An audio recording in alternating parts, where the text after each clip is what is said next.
जय गुरुदेव।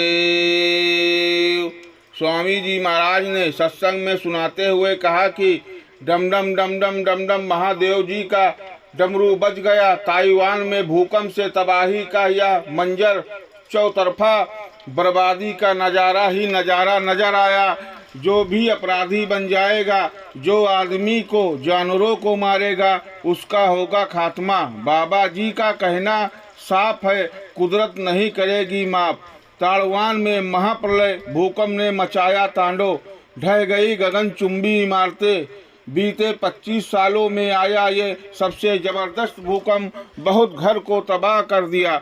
बड़ी बड़ी इमारतें धाराशाही हो गईं। मुर्दे को छूकर नहाते हो और रोज कटा मुर्गा खाते हो। पेड़ को कब्रिस्तान मत बनाओ वरना बहुत मार पड़ेगी। कुदरत सख्त नाराज है, वह सबको सबक सिखाएगी। शाकाहारी हो जाओ, बाबा जी की अर्जी है, बाकी आपकी मर्जी है। एक बार धरती माता और ब्रह्मा जी में बातचीत शुरू हुई। धरती माता ने कहा कि ब्रह्मा जी, जिसे आप मेरे ऊपर भेजते हो वही कहता है कि ये धरती मेरी है, जमीन मेरी है, और फिर छोड़कर चला जाता है। ऐसा क्यों? ब्रह्मा जी ने कहा कि देवी पृथ्वी, यही तो मेरी माया है जो मैं तुम्हारे द्वारा लोगों को दिखाता हूँ। जो पृथ्वी पर जन्म लेता है वही कहने लगता है कि यह जमीन मेरी है, यह मकान मेरा है, यह घर मेरा है।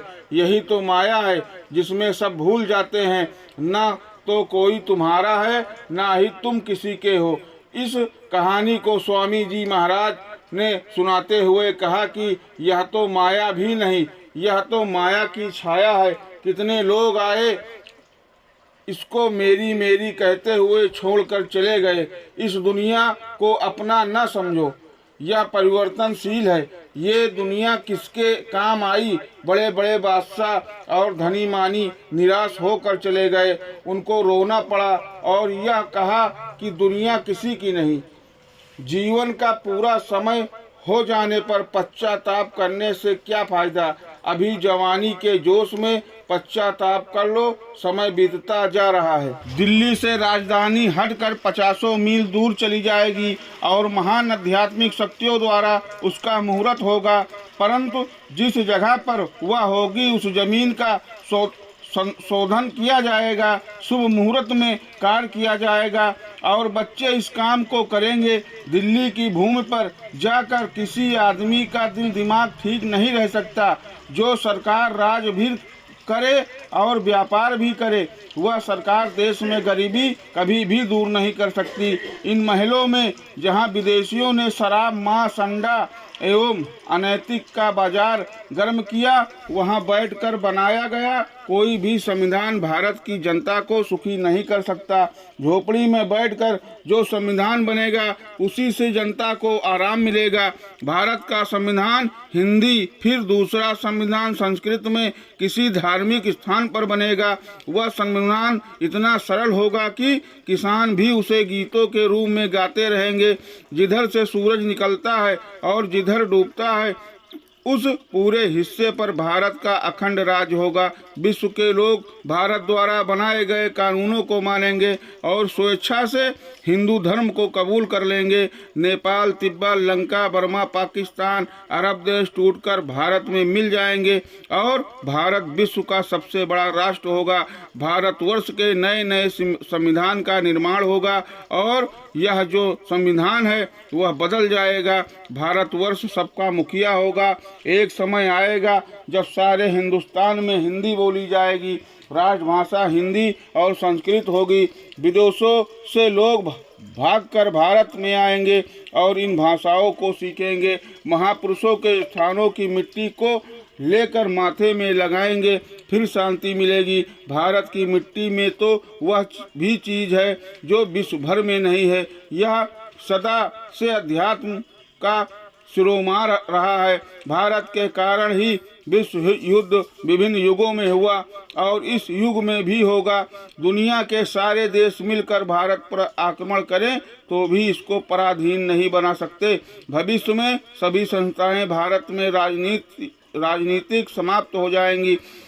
विदेशों की भूमि भोग भूमि है, वहाँ पर साधना नहीं की जा सकती है। भविष्य में इस अध्यात्म विद्या को जानने के लिए विदेशों से लोग भारत में आएंगे। भारत भूमि कर्म भूमि है, धर्म भूमि है, इसे भोग भूमि मत बनाओ, नहीं तो विनाश हो जाएगा।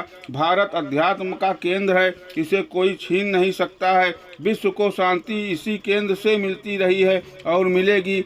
हमने अपना स्वप्न आपके सामने व्यक्त किया है। भारत में जन्मा एक शांतिदूत सारे विश्व का मार्गदर्शन करेगा। राष्ट्र संघ अमेरिका से हटकर भारत में चला आएगा। अमेरिका बहुत गरीब देश हो जाएगा। भविष्य में भारत में समुद्र में गेहूं फेंक दिया जाया करेगा, जिस प्रकार आज अमेरिका में फेंका जाता है, और गेहूं जानवर भी खाया करेंगे। भविष्य में हिमालय पर्वत से एवं भारत भूमि से इतने अधिक हीरे जवाहरात निकलेंगे कि भारत की नारियां आभूषणों से लदी रहेंगी। हर जिले से 5-5 महात्मा सबकी देख रेख में रहेंगे। इनको हर अपराध पर सजा देने का अधिकार होगा। ऐसे हवाई जहाज बनने वाले हैं जो भारत से अमेरिका की यात्रा 1 घंटे में पूरी करेंगे। आगे समय में सारे विश्व में एक जनसंहारकारी क्रांति होगी, जिसमें दुनिया की आबादी घटकर बहुत कम हो जाएगी। सारे विश्व के लोग हिंदू धर्म मानने को बाध्य होंगे। अमेरिका और इंग्लैंड के नर नारी भारत की गलियों में हरे राम हरे कृष्ण का कीर्तन करते हुए मिलेंगे। पुरुष हिंदुओं की तरह चोटी रखेंगे और स्त्रियां भारत की तरह साड़ियां पहनेंगी। भारत की तरह सभी देशों के लोग शाकाहारी बनेंगे। विश्व के देशों को बता दो कि अगर वे यह सोचते हैं कि कीटाणु बम का प्रयोग करके भारत का विनाश कर देंगे, तो उन्हें यह समझना चाहिए कि भारतवर्ष में ऐसी महान आत्मा आ चुकी है जो उनके सारे मंसूबों को नाकाम कर देगी।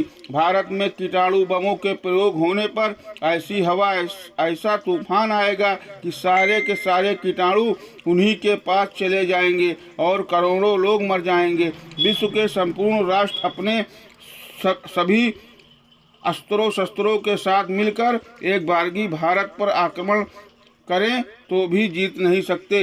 भारत की जनता भविष्य में आंखों से शोले बरसाएगी और वर्तमान के इन गद्दारों के प्रति उसके दिल में इतनी नफरत की आग झरेगी कि वो इनके चिन्हों को एक ईंट भी कहीं मिल गई तो उसे भी खोदकर समुद्र में डाल देगी। केवल गांधी और सुभाष के नाम बचेंगे और सभी नेताओं के नाम हमेशा के लिए डूब जाएंगे।